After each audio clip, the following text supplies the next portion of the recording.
듣다 보면 내공이 쌓이는 방송 2시간 철학의 돌풀입니다. 진희입니다. 네, 저희는 요한네스 hirschberger의 서양 철학사 상권, 고대와 중세, 아리스토텔레스 읽고 있고요.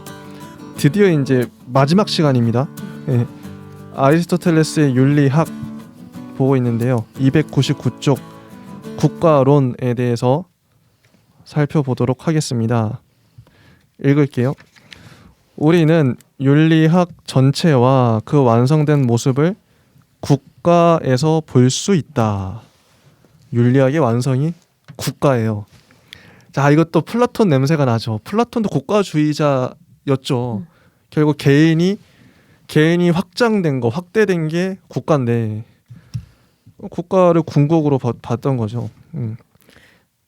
맞아요. 플라톤은 근데 원래 염두에 두고 있었죠. 염두. 네, 그래서 국가를 위한 청년들을 키우기 위해 올바른 정치인을 키우기 위해 사실 철학을 탐구했던 사람이기 그러니까요. 때문에 그분은 그랬죠. 네, 아리스토텔레스도 그러했는지 영향을 안 받을 수는 없었겠지만 아마 처음부터 그렇게 시작했는지는 또 잘 모르는 거니까. 맞아요. 네. 아리스토텔레스는 정치와 도덕 사이에 있는 근대적인 이율배반을 알지 못한다. 근대적 이율배반 있나 봐요, 이게. 그는 정치를 윤리를 커다랗게 조직화해 놓은 게 정치다. 이렇게 본 거죠. 인간은 사회 안에서야 비로소 완성되며 선도 사회 안에서 비로소 대규모로 실현된다. 이거는요, 뭐 현대인들이 들어도 그냥 고개를 끄덕일 수 있는 문장이 아닌가. 저는 앞선 이 문장을 어떻게 이해했냐면 예. 그 아리스토텔레스는 정치와 도덕 사이에 있는 근대적인 이율배반을 알지 못한다. 예, 그러니까요. 이게 사실은 네. 우리가 추구하는 바 그리고 되게 슬로건처럼 쓰는 단어 중에 하나가 좋은 정치. 우리 막 선거철에 많이 듣는 슬로건들 있잖아요. 이제 얼마 안 남았죠. 그렇죠. 그래서 뭐 도덕적인 정치, 투명한 정치, 뭐 상생하는 정치, 막 이런 거 되게 많이 경제와 더불어서 얘기를 하는데 적폐 나오고 싶고. 근데 과연 그런 정치란 존재할 수 있는가? 이런 게 사실은 계속 의문으로 떠오르죠. 정치라고 함은 필수 불가결하게 타협 안에서 좀 논의가 되어야 하고. 네, 맞아요. 저도 그렇게 생각해요. 그죠. 다수결의 논의 자체도 되게 그 병폐가 많고 또 집단지성이라는 것 자체에 또 회의적인 시각을 부여하면 할 말이 되게 많은데요. 네, 집단지성 혹시 믿으시나요? 좀 의심이 갑니다. 아니, 집단지성이 항상 옳은 건 아니기 때문에. 그렇죠. 그게 되게 위험 부담을 안고 가기도 하는 요소들이 많이 있고 근현대 와서는 그런 부분들이 분석이 또 되었고 정치 철학에서 많아서 논의도 됩니다. 뭐 예를 들어 이런 거죠. 바보들끼리 모이면 어떡할까? 그건 큰일 난다. 배가 산으로 간다. 그런 바도 있고 집단지성 안에서 또 주가 되는 목소리를 가진 사람의 경우 그 집단지성이 동등하게 지혜 총량의 평균치로 나오는 것이 아니라는 거죠. 댓글 악플이 다수를 대변하는 것처럼 마치. 그래서 그런 바에 대한 어떤 선동, 그래서 선동의 여러 가지 양상 이런 것들 직접적으로 보지 않으면 이런 말을 일반화하기가 좀 위험하죠. 그래서 그런 바로 이해를 했습니다. 네. 확실히 아리스토텔레스가 살던 시대보다 우리는 2000년을 이제 더 살았기 때문에 우리가 더 유리하긴 해요. 이 사람이 못 봤던 것들을 우리는 볼 수 있다. 그래서 거인의 어깨 위에 서 있는 거죠, 우리는. 그래서 인간은 법률을 가지고 있기 때문에 가장 고귀한 존재이나 법률이 없으면 야생동물에 지나지 않게 된다. 법률을 강조합니다. 이런 논의도 되게 익숙하죠. 우리 일반 공통사회 시간에 이제 중학생 때부터 많이 배웠던 바인데요. 만인에 대한 만인의 투쟁 막 이런 얘기들. 네. 그래서 아마 여기 고대에서부터 의거한 그런 영향인 것 같아요. 맞아요. 법이 있기 때문에 인간이 동물보다 낫다. 따라서 처음으로 국가에다 생명을 부여한 자는 가장 큰 가치들을 창조한 자이다. 가치를 또 강조합니다. 300쪽을 보면 국가는 단순히 육체적인 생활에 필요한 것만을 돌봐주는 것도 아니며 경제와 상업에 있어서의 대기업도 아니며 또 권력 정치가 자기 주장을 내세우기 위한 제도도 아니다. 물론 국가도 이런 과제들을 추구하기도 한다. 그러나 아유 감동적인 말이 나와요. 그러나 국가의 원래적인 과제는 선하고 완전한 생활, 즉 윤리적, 정신적으로 개발된 고귀한 인간성이다. 자, 오늘날 정치인들한테 국가의 과제가 뭡니까? 대한민국의 과제가 뭡니까? 이렇게 물으면 이런 얘기 할까요, 누가? 대한민국의 과제는 선하고 완전한 생활, 윤리적이고 정신적으로 개발된 고귀한 인간성을 기를 수 있도록 해주는 겁니다. 이게 누가 어떤 정치인도 이렇게 얘기를 못 할 텐데, 안 할 텐데 아리스토텔레스는 이렇게 주장했어요. 저는 감동적이라고 생각합니다. 되게 순수했죠, 사람이. 플라톤스러워요. 또 이분이 선하고 완전한 생활. 뭐 경제적인 거 이런 얘기 전혀 안 하고요. 원래 국가는 목숨만이라도 유지하기 위해 생겨났다. 현실적이죠. 그러나 행복, 즉 윤리적인 위대함을 위해 존속하고 있다. 아, 너무 감격스럽습니다. 이걸 읽으면서 감동받았어요. 행복, 즉 윤리적인 위대함을 위해 국가가 존속하고 있대요. 윤리에 얼마나 방점을 찍고 있어요, 지금. 국가의 의미는 순수한 공리성, 공리성은 공공성이라고 볼 수 있는데 공공의 이익이 되는 뭐 그런 거겠죠. 공리성이나 피비린내 나는 권력도 아니며 아름다운 행동. 국가의 의미가 아름다운 행동이래요. 자, 아름다운 행동. 행복하고 아름다운 생활에 있다. 아, 정말 이러면 얼마나 좋을까요, 국가가. 정치인들이 이렇게 생각을 한다면 실제로도 정말 아름다울 것 같아요. 내가 정치인이 된 이유는 국민들이 선하고 완전한 생활을 누릴 수 있도록 고귀한 인간성을 가질 수 있도록 아름다운 행동, 행복하고 아름다운 생활을 할 수 있도록 하는 데 있습니다. 이러면 감동적이겠죠. 또 무서운 얘기로 이어질 수 있어요. 아, 그런가요? 네, 그럼 그 행복이 뭔지 도대체 그 고귀한 영혼을 그러네. 디테일로 그 영혼이 들어가면 뭐냐 이렇게 하면 이제 또 디테일로 명문대를 가야 또 고귀한 영혼이 된다 이러면 이제 큰일 나죠. 이건 또 난리입니다. 네. 자, 우리들은 여가를 얻기 위해 노동하며 평화를 누리기 위해 전쟁을 한다고 말하고 있다. 자, 인용문이 나와요. 첫 번째 역할을 다하는 것은 아름다움이지 동물적인 의지가 아니다. 아름다움을 위한 싸움에서 이겨 남을 자는 늑대나 기타의 야수들이 아니라 세련된 인간일 것이다. 자식들을 교육할 때에 신체의 단련과 전사로서의 훈련에 지나치게 중점을 두고 꼭 필요한 것을 가르치는 데는 소홀히 하는 사람들은 사실에 있어서는 그 자녀들을 속물로 만들어 버리고 만다. 네, 현대에도 되게 녹슬지 않은 문장이네요. 예. 요즘에도 그렇죠. 교육이 중요한데 속물이 양산되는 교육인지 안타깝습니다. 근데 아마 오늘날 관점에서는 네. 차라리 내 자식이 속물이었으면 좋겠다. 차라리 뭐 이런 부분들이 많아지는 것 같아요. 속물의 정의가 우리가 좀 경제적인 것들을 그렇죠. 이제 치우치니까 그러면 차라리 내 자식이 굶어 죽진 않겠네. 그렇죠. 최소한의 그렇게 되는 거죠.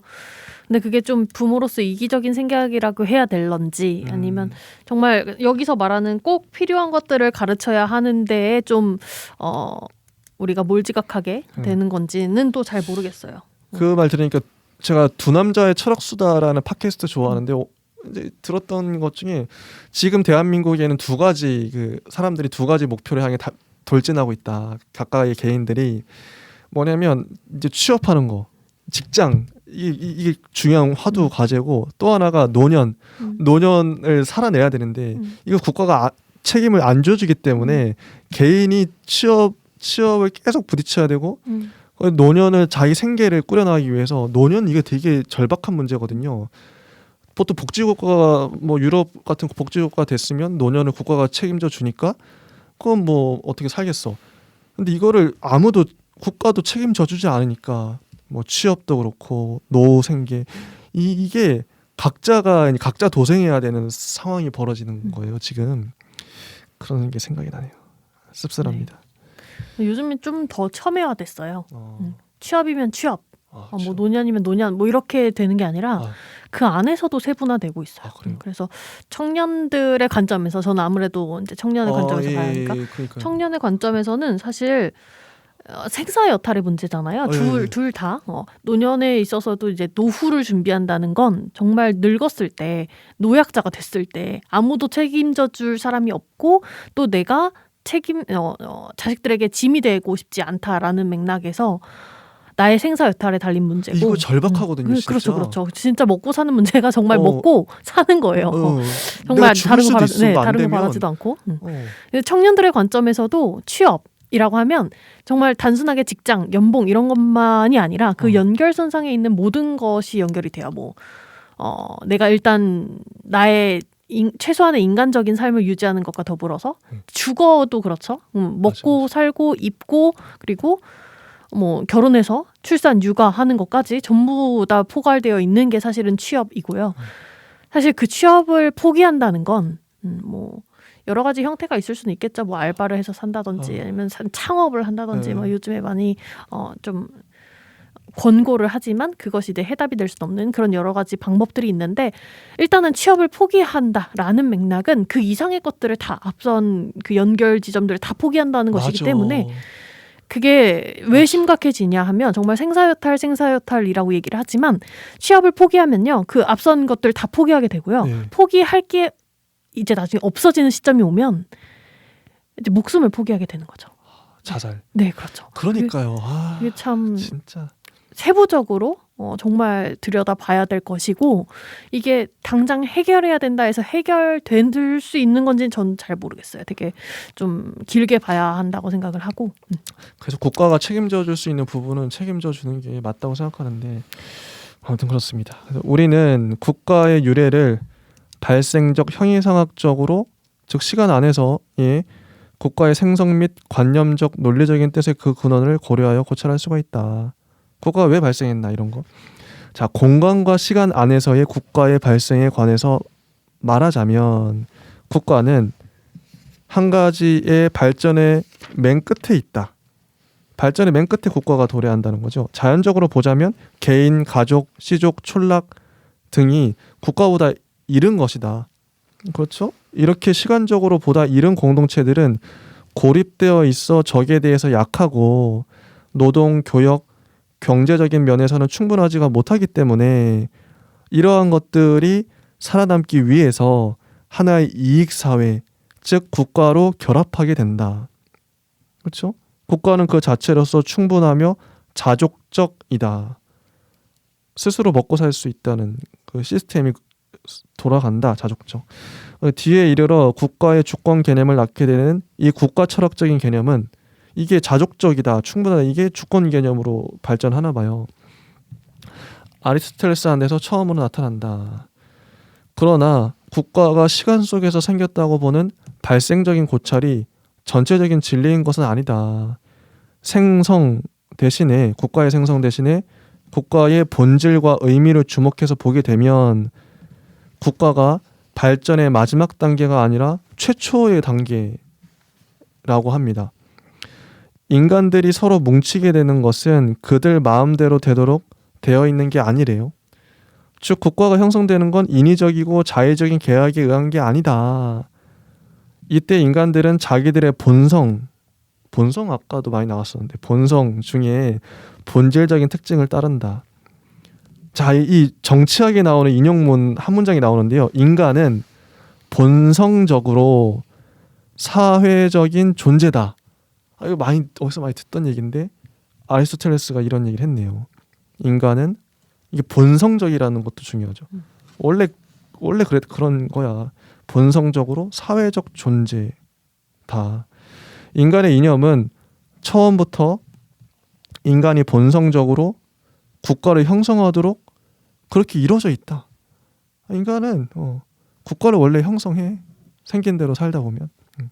또 개인적 및 가족적인 존재에게는 이미 국가에 집중되는 그런 경향이 깃들어 있는데 이런 것은 우연적인 것이 아니라 일종의 본질적인 존재 구조다. 인간의 존재 안에 본질적으로 국가가 들어있다는 거예요. 이거는 국가의 이념은 이미 개인, 가족, 촌락 공동체의 생성을 결정하는 데 참여하며 따라서 아리스토텔레스는 형이상학적인 관점에서 이것도 인용문입니다. 전체는 부분보다 반드시 이른 것이어야 하기 때문에 국가는 가족과 개인보다 이른 것이다. 이런 논리. 전체는 부분보다 빨라. 먼저 있어. 국가가 개인이나 가정보다 먼저 있겠지? 이런 논리예요. 좀 약간 의아하긴 하지만 이런 논리가 있습니다. 아리스토텔레스는 인간이 본성적으로 사회에 끼어들도록 되어 있다는 강력한 증거를 언어에서 찾고 있어요. 언어란 본성적으로 보자면 본성적이라는 단어 계속 나오죠. 원래 인간이 그걸 가지고 있다 이런 거예요. 태어날 때부터. 바로 인간의 존재를 연결시켜 주는 게 언어다. 언어는 동시에 이 인간이 사회를 이룩하고 있는 것은 동물의 집단 본능 이상이라는 것을 드러내 보여준다. 동물은 기쁨과 괴로움을 알리는 소리만 갖고 있지만 인간들은 언어를 가지고 있다. 언어에서 쓰여지는 단어들은 뭐 유익한 것, 해로운 것, 정의로운 것, 정의롭지 못한 것, 선한 것, 악한 것 등에 관한 생각을 나타내는 수단이고 진리와 가치에 의해서 살아가야 할 국가의 윤리적인 목적을 이해시키는 수단이기도 하다. 언어가 그렇다는 거죠. 혹시 여기까지를 봤는데 혹시 더 진희님 말씀하실 게 있으실까요? 저는 좀 궁금해졌어요. 국가가 발생학적이다라고 보면 네. 결론이라는 거죠. 그래서 결과라는 건데 그건 이제 우리가 익히 들어왔던 사회계약론 뭐 이런 것들 이런 얘기로 결이 이어질 것이고 또 국가는 형이상학적인가라고 또 물어봤을 때는 또 인간 본질 본성과 더불어서 인간은 사회적 동물이다 이렇게 되는 어떤 한 결이 또 생기게 되는데 그렇죠. 국가를 이 두 가지 말고 다른 방식으로 사유할 수도 있을까라는 질문이 좀 들었습니다.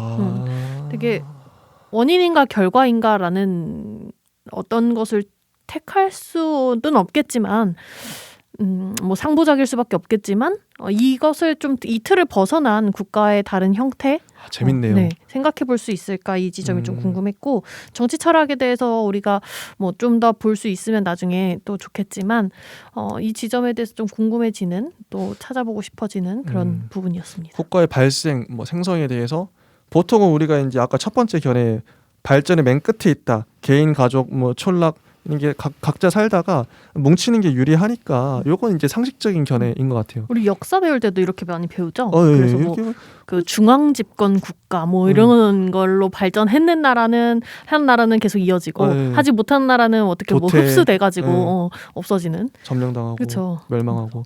근데 실제 역사적으로도 그랬으니까 국가가 자연스럽게 그냥 뭉치면 더 유리하고 생겼다. 이게 설득력도 있고 맞는 말인데. 다른 식으로 근데 이거 재밌는 게 그래서 전 두 번째가 첫 번째는 그렇다 쳐. 두 번째 이거 형이상학적으로 발생적으로 이제 생성 대신에 본질과 의미를 주목해 보면 국가는 최초의 단계다. 인간의 본성에 국가가 이미 들어 있어. 좀 이것도 되게 좀 신선한 오히려 좀 발언이었던 것 같아요. 주장이다. 국가 없는 인간 개인 개체는 생각할 수 없는 것인가 이런 질문이 또 되겠죠. 그러니까. 이렇게 얘기해버리면 국가 누구나 다 국가를 안에 품고 있으니까 너는 어쨌든 국가에 종속돼야 돼 이런 거잖아요. 좀 반발감이 생기죠. 그럴 때는 또 이 국가 발생적 국가랑 그 뒤에 이제 형이상학적으로 바라보는 국가가 살짝 개념이 달라집니다. 바운더리가. 그래서 발생학적 국가는 국가의 형태 그 제도적이나 아니면 그 행정적으로 어떤 그 국가를 지칭하는 어떤 엄격한 그런 게 있을 것 같아요. 이제 뭐 정의 같은 게. 그런데 이제 그 형이상학적인 국가의 개념을 한번 살펴보면 인간 안에 내재 있는 넓은 의미의 사회성까지도 모두 다 국가의 통칭으로 볼 수 있는 그런 지점이 열리기 때문에 맞아요. 국가에 대한 좀 정의가 좀 달라지는 그런 지점이 다른 것 수가 같아요. 있어요. 카테고리가 다른 것 같고. 그래서 저는 좋은 질문이라 생각해요. 이거 국가가 뭐 최초나 아니면 최후에 등장하는 게 아니라 그 중간지대 국가를 다르게 정의할 수 있는 가능성이 있다. 다르게 정의해야 되는 것 같고 맞는 것 같아요. 저도 이거 둘 다 마음에 안 들어요. 솔직해서 국가가 목적일 필요가 있을까 같은 분들 다양하게 의견이 있을 수 있죠. 국가는 시민들의 공동체이며 아리스토텔레스에게 있어서는 시민이란 재판관 통치에 참여하는 자유민이다. 현실주의자래요.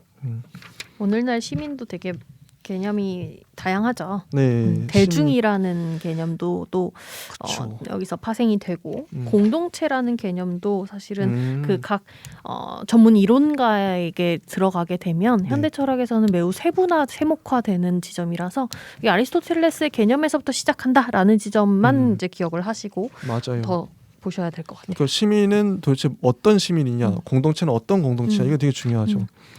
사람마다 다르게 정의하고. 302쪽을 가면 국가의 본래적인 존재 방식이 공간과 시간 안에 실제로 살고 있는 개인과 가족과 공동체 속에서 실현된다. 개인과 가족과 공동체가 국가를 이룩하는 요소요, 국가의 현실이다. 그러니까 이런 개인, 가족, 공동체가 있음으로써 전체도 있다. 이게 앞에에 대한 어떤 보론으로서 그럼 국가만이 뭐 중요하냐 이게 아니라 아리스토텔레스는 이런 그 개인, 가족, 공동체가 있으니까 전체 국가도 있는 거다. 이런 얘기를 저자가 이제 옹호하는 발언을 하고 있어요. 전체라는 이념도 무력하지가 않고 또 작용을 미치며 논리적으로 보다 이른 것으로서 남아있게 된다. 개인, 가족, 공동체라는 국가의 요소들은 전체와 꼭 같은 정도로 현실적이고 작용을 미치는 실제이다. 이러니까 보완이 되죠. 논리가. 국가만 강조했으면 누구라도 반박을 했을 텐데 이렇게 개인, 가족, 공동체도 중요해. 이러니까 그렇구나 이제 고개를 끄덕이게 되는 또 이런 상황입니다. 재밌어요. 형이상학적인 관념성은 모든 현실적인 것을 위한 형상이다. 그러나 이데아가 모든 것이 아니라 플라토닉에 있어서와는 달리 이데아 외에도 개별적인 것과 구체적인 것의 실제가 독자적이고 자립적인 것으로서 존재한다. 그리고 이런 것들로부터 국가를 구성하고 있는 요소들, 개인, 가족, 사회의 권리가 국가를 걸머지고 있는 제1실체로서 이끌어내지게 된다. 제2실체가 제1실체에 의해서 명맥을 유지하는 것과 마찬가지로 국가도 이러한 실제들에 의해서 명맥을 유지해 간다. 개인, 가족, 사회를 계속 강조하고 있죠. 맥락이. 이런 개인, 가족, 사회의 권리 이외에 의무도 있다는 사실은 이 요소들에게 내재하고 있는 국가에 집중되는 경향에서 보자면 당연한 것이다. 본질적인 권리와 의무는 우연과 강제력에 의해서 생겨난 것이 아니라 자연적이고 실천적인 것이다. 이게 재밌는 게요. 아리스토텔레스 읽으면서 뭐 오늘따라 그런지 몰라도 이건 자연적인 거야? 이건 본성적인 거야? 본질적인 거야? 이런 얘기 계속 나오죠. 네. 아마 정치 철학을 조금 읽기 시작하면 좀 자연스러운 구도일 것 같아요. 우리 법 얘기를 하더라도 자연법과 실정법으로 나눠서 얘기를 하고 그 실정법에 돌아가는 양상과 자연법의 양상이 사실은 처음에는 별개인 것처럼 얘기가 되지만 나중에는 좀 접점이 있다. 뭐 이런 맥락도 있고요. 그래서 크게 너무 낯설어하지 않는 채로 나중에 보실 때 그런 쪽에 집중하셔서 보면 되지 않을까 싶습니다. 저는 이게 스스로의 논리를 이거 자연적인 거야, 본성적인 거야 이러면은 그 사람은 그냥 더 이상 뭐 논박할 여지가 없는 원래 인간이 그래 이런 거예요. 그러니까 이게 자기 논리를 이제 밀어붙이는 거죠. 어떻게 보면 강요하는 그런 셈인데 자연적인 거 인간이 원래 그렇다니까 이런 겁니다. 아리스토텔레스는 그의 국가 철학에서 관념성과 현실성, 전체와 부분, 사회와 개인, 권리와 의무를 잘 연결시켜 종합하고 있다. 자, 아리스토텔레스가 종합하는 철학자, 분류도 잘하지만 정합을 적절하게 잘해요. 절묘하게. 국가만 강조하면 좀 안 될 것 같으니까 개인도 강조하고 이런 식인 거죠. 이런 종합 안에서는 항상 한쪽이 다른 쪽을 전제로 삼고 긍정하고 있는데 이것은 마치 상관 개념들이 항상 서로를 전제로 삼고 긍정하는 것과 같고 또는 극적인 긴장관계에 있어서는 전체가 대립에 의해서 또 대립이 전체에 의해서 있게 되는 것과 같다. 이런 구조를 봐야 된다는 거죠. 아리스토텔레스는 국가의 현실성을 시민 공동체에다 옮겨놓는다. 그러나 그는 국가를 일방적으로 집합적인 것으로도 보지 않고 또 일방적으로 전체주의적인 것으로도 보지 않고 이 두 가지의 관점을 결합시킨다. 종합하고 있죠. 그의 국가 본질론은 실제로는 성숙한 개별적인 인격으로서의 자유민을 전제로 삼는다. 그렇다고 개인주의를 부채질하지는 않는다. 이 문단을 보면서 절묘하게 그러니까 양쪽의 반박들을 다 절묘하게 피해가고 있기도 하고 종합하고 있어요. 오늘날 이제 뭐 시민사회에서 갈등이 일어날 때 갈등을 수습하는 모습과 비슷하죠. 적절한 이 균형을 맞추면서 너도 그래, 네 말도 맞고 네 말도 맞아. 그래서 같이 한번 논의를 해보자 그런 거죠. 합의를 보자 이런 거. 그래서 이거 보면서 민주주의라는 게요. 오늘날 실제로도 국가에서 여러 가지 뭐 사건 사고가 터지는데 그럼 뭐 진보 보수가 붙든 어떤 사안에 대해서 그러면 이게 재밌는 게요. 이런 논리 실제 이제 종합하고 이제 이렇게 같이 가져가는 게 실제 시민들의 수준이 그러니까 내가 어떤 반론을 펴더라도 그게 또 어떤 찬성을 펴면 그거에 절묘한 균형을 이루게 되잖아요. 중간 어느 정도 중용을 찾게 되는데 그래서 그 시민들의 수준에 따라서 국가는 이렇게 종합하면서 갈 수밖에 없구나 이런 생각이 들었어요. 이 문단을 보면서 실제 그렇잖아요. 자, 이런 관점에서 볼 때 플라톤의 국가론에 대한 아리스토텔레스의 비판을 이해할 수 있다. 국가의 통일과 권력을 지키기 위해 플라톤은 수호자라고 하는 국가를 담당하고 있는 계급이 부인과 재산을 공유해야 한다고 주장한다. 이 문단은 이제부터 나오는 거는 플라톤에 대한 반박인데 되게 논리적이에요. 한번 볼게요. 아리스토텔레스는 이런 주장에 반대하여 가족을 없애버리면 인간의 가장 고귀한 가치가 없어져 버리고 만다고 주장한다.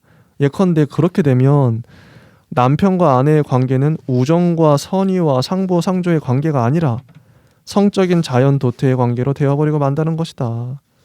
또 더 나아가서는 절제와 자제, 사랑과 성실도 없어지게 되어 바로 플라톤이 겨누고 있던 통일마저도 성취될 수가 없다는 것이다. 왜냐하면 나라 아래에 있는 1000명의 아들들에 대해 그 중에서 자기의 아들이라고 믿을 수 있는 확률이 각자에게 1000분의 1밖에 안 될 때 아무도 이런 젊은이와 확고하게 연결되어 있다고는 느낄 수가 없겠기 때문이다.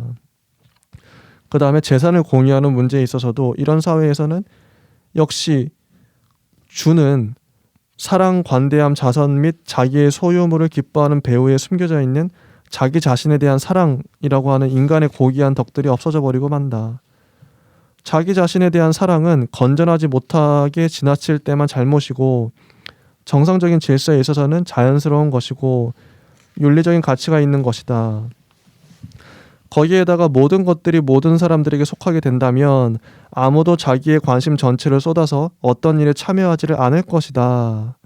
왜냐하면 우리들의 것이 아닌 것은 우리들의 마음을 사로잡지 못하기 때문이다. 한 나라의 다툼이 생길 때에는 사유재산 자체에 책임이 있는 게 아니라 무절제하게 돈을 벌고 무절제하게 소유를 하는데 그 책임이 있다. 그래서 여기서는 모든 극단적인 것을 피하려고 주의하지 않으면 안 된다. 왜냐하면 지나치게 많은 재산은 낭비와 교만과 억압과 무법을 자행하도록 되어 있기 때문이다. 다른 편으로 가난은 노예 근성, 불만, 부패, 내란의 어머니이다. 돈벌이와 마찬가지로 재산을 사용하는데도 윤리적인 원칙에 의한 통제가 있어야만 한다. 그리고 이때에 알맞는 원칙은 친구들 사이에는 모든 것이 공통적인 것이라고 하는 것이다. 이걸 쫙 읽으면서 제가 느껴지는 게 플라톤과의 차이점이에요. 플라톤이 좀 더 공동체주의자였고 아리스토텔레스는 좀 더 개인주의자 같은 냄새가 나고 사유재산도 그렇고요. 여러 가지 플라톤은 뭐 아까 아내와 남편 얘기도 같이 하고 이제 재산도 같이 공유해야 되고 이런 얘기잖아요.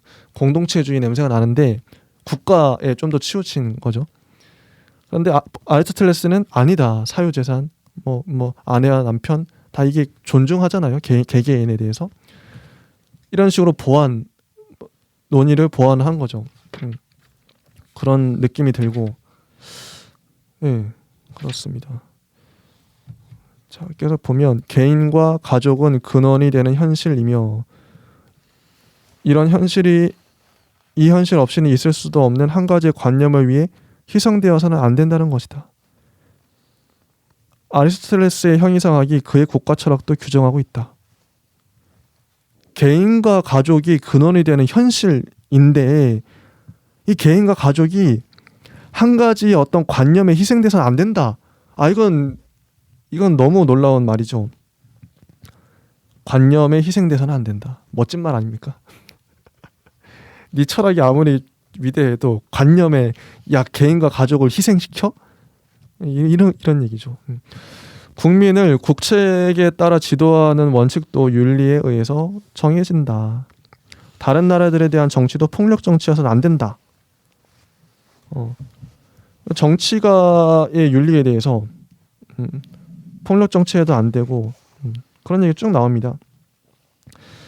근데 이게 재밌는 인용문을 볼게요. 그런데 대부분의 사람들은 압정을 국가의 현명한 방법이라고 생각하고 있는 것 같으며 그들 모두가 자기 자신에게 행해지면 의롭지 못하고 견딜 수 없는 것으로 생각할 그런 방법을 남들에게 자행할 때는 조금도 부끄러움을 느끼지 않는 것 같다.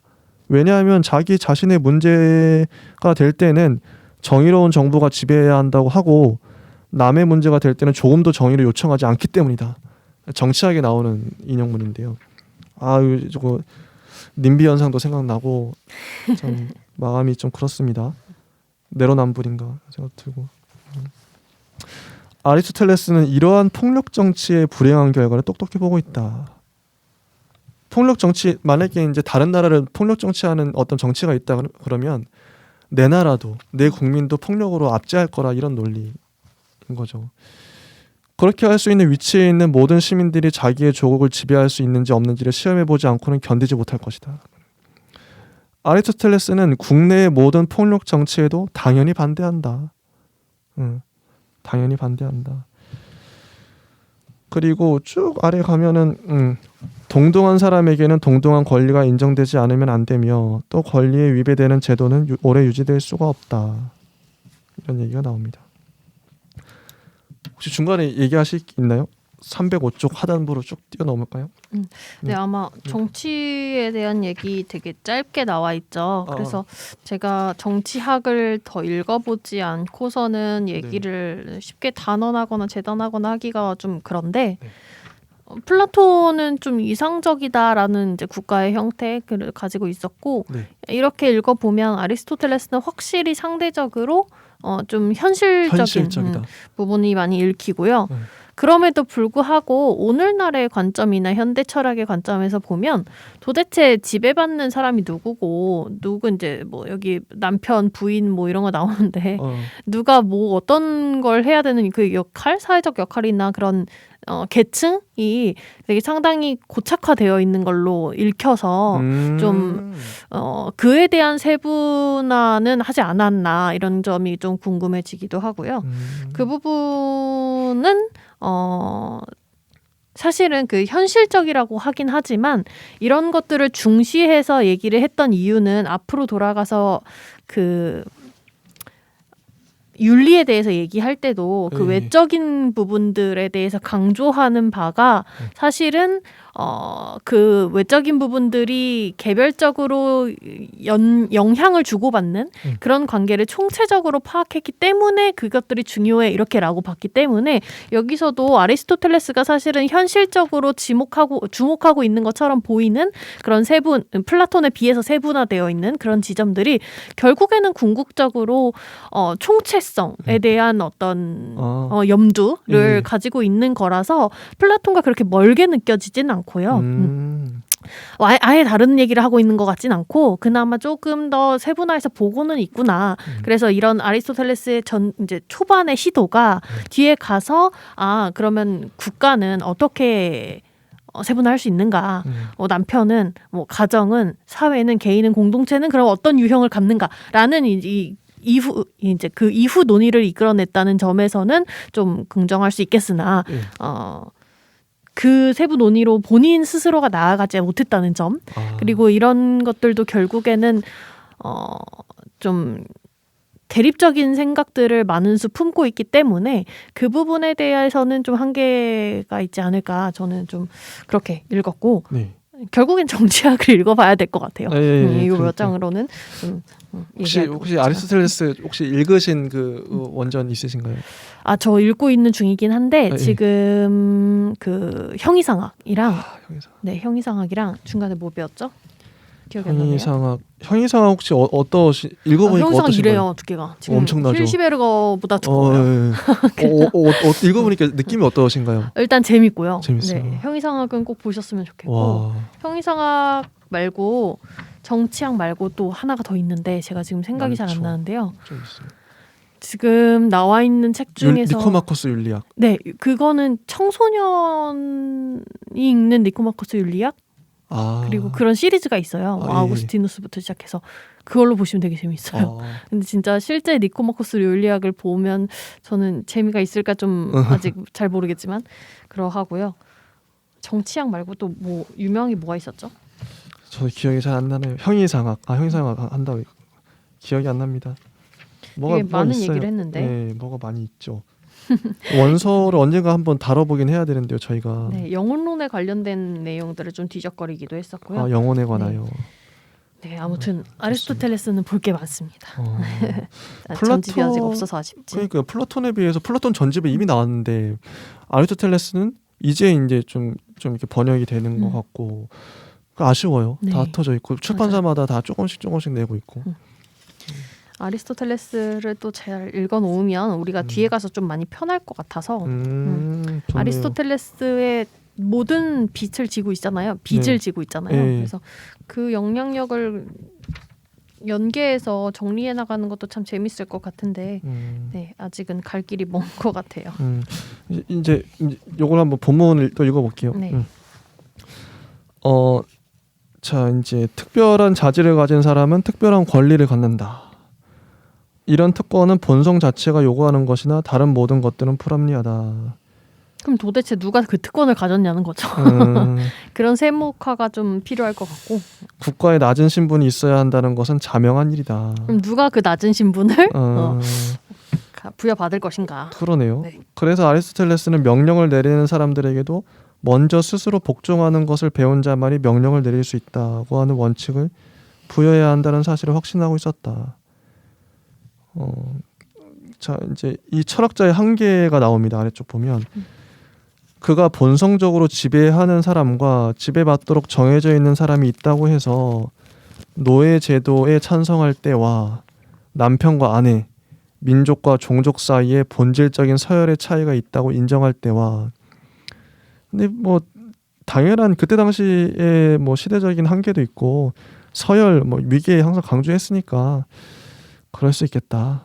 플라톤이 그랬던 것처럼 그의 윤리학과 정치학이 일반적인 인간보다 상류의 인간의 중점을 두고 있을 때와 그리고 그가 가끔 태어나지도 않은 어린애를 죽이는 것과 갖다 버리는 것에 찬성할 때 이것도 이제 아리스토텔레스 맥락에서는 이해가 돼요. 여기서 말하고 있는 것은 불멸의 철학이 아니라 뭐 자주 드러나는 그 시대와 문화의 정신에 지나지 않는다. 그렇죠. 이게 한계죠. 그는 사회생활의 특징 짓는 여러 가지 가능한 국가 형태를 개관하고 있다. 국가의 형태들을 구별지어주는 관점들은 통치자의 수, 이 통치자들의 능력과 숙련 및 그때그때 통치를 이끌어가는 목적 등이다. 통치가 백성들을 위해 행해질 때에는 우리는 그것을 좋은 국가 형태라고 한다. 근데 통치가 통치하는 사람들을 위해 행해지면 이것은 악하고 타락된 국가 형태인 거죠. 두 가지로 나눕니다.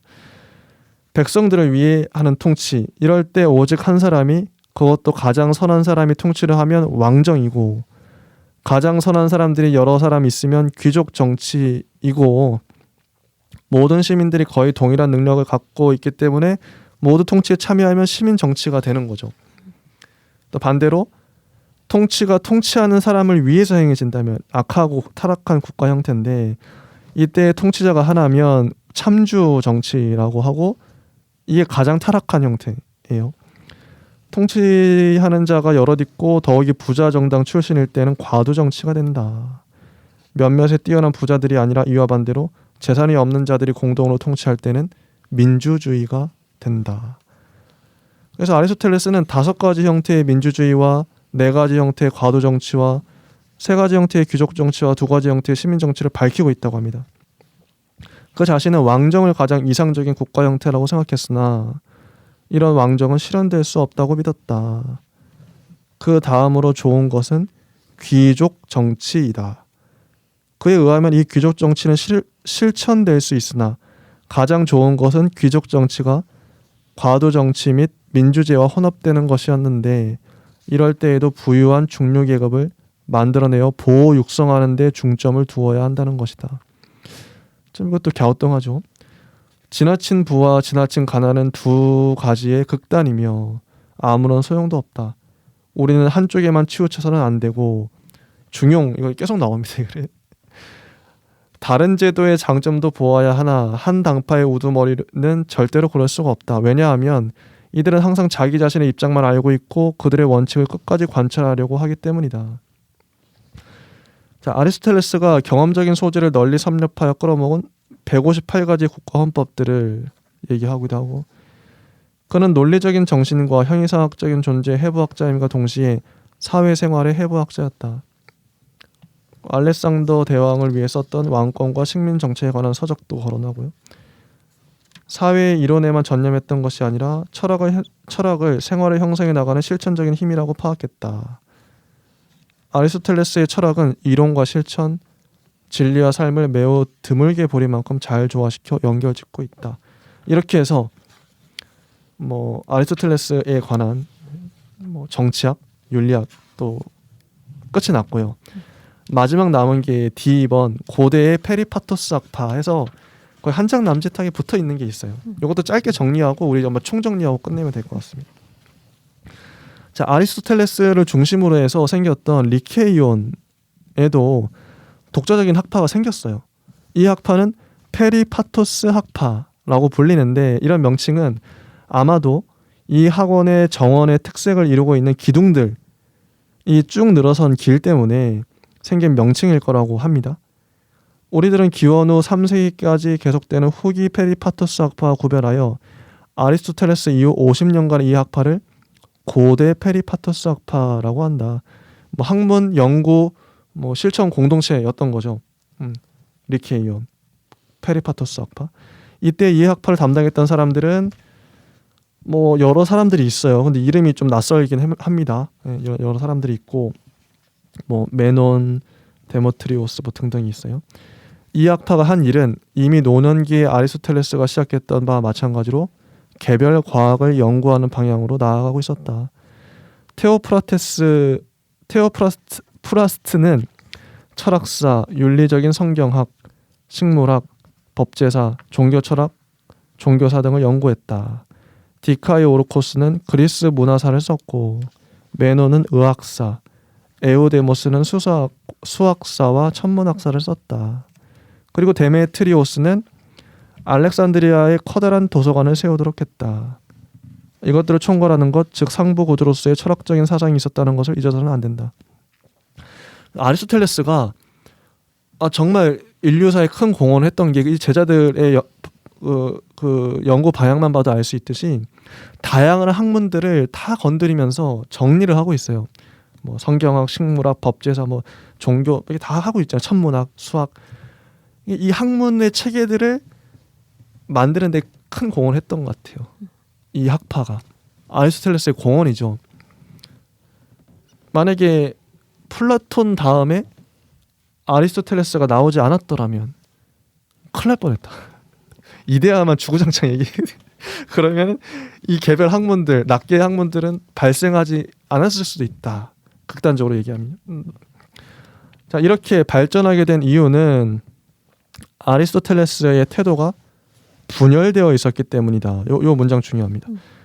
태도가 분열되어 있었어요. 저번에도 몇 번 얘기했던 것 같아요. 아리스토텔레스는 한편으로는 플라톤의 이데아를 거부하고 그 대신 시간과 공간이라고 하는 감성적인 것에 바탕을 두고 있는 실제 개념을 도입하면서 다른 편으로는 형상으로서의 이데아를 적어도 세계 안에서만이라도 인정하려고 했다. 그러나 형상으로서의 이데아가 그 본래의 플라톤적인 성격을 띠지 않게 되어도 아직 그 뜻을 지니고 있는 것일 수가 있겠는가? 이런 질문이. 예. 아리스토텔레스에게 있어서 가장 중요한 것, 결정적인 것은 무엇인가? 감각적, 물질적인 실제인가? 또는 형이상학적인 형상인가? 우리는 아리스토텔레스를 아리스토텔레스적으로 해석할 것인가? 또는 역시 플라톤적으로 해석할 것인가? 에오데모스는 후자의 해석을, 아리스토크네소스는 전자의 견해를 취했던 것처럼 보인다. 자, 이렇게 뭐 끝났습니다.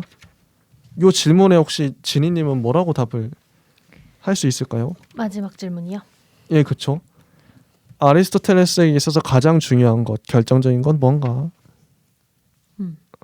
뭐 이런 거죠. 뭐라고 생각하세요? 저는 아직도 기억나는 게 우리 지난 시간에 다 끝나고 나서 제가 물어봤잖아요. 그럼 그 영화 감독마다 한 가지 꽂힌 게 있어. 그러면 아리스토텔레스는 뭐에 꽂혔을까 이런 얘기. 저는 플라톤은 확신합니다. 이데아에 꽂힌 사람이 이데아라는 한 단어가 모든 걸 설명하고 있어요. 많은 의미가 나오죠. 그럼 아리스토텔레스는 뭐에 꽂힌 걸까? 뭐라고 생각하세요? 체계겠죠, 체계. 체계다. 정의? 네. 그 체계다. 체계를 잡는데 어떤 분류를 하고 그런데 꽂혀 있다 이 사람은. 그렇게 정리할 수 있을까요? 저는 모르겠어요. 아리스토텔레스를 감히 정리할 수 있을진 모르겠는데. 그러니까 이 사람의 핵심은 뭘까요? 그러면 이제 마지막 마무리하는 이제 10분 정도 남았는데요. 한번 자유롭게. 저는 아리스토텔레스의 정리를 앞에 돌아가서 해보고 싶은데요. 좋습니다. 네. 우리가 읽지 않고 넘어갔던 부분 있죠. 아리스토텔레스의 저작을 설명했던 맞아. 네, 199페이지입니다. 맞아요. 이 부분으로 정리하고 있었는데 네.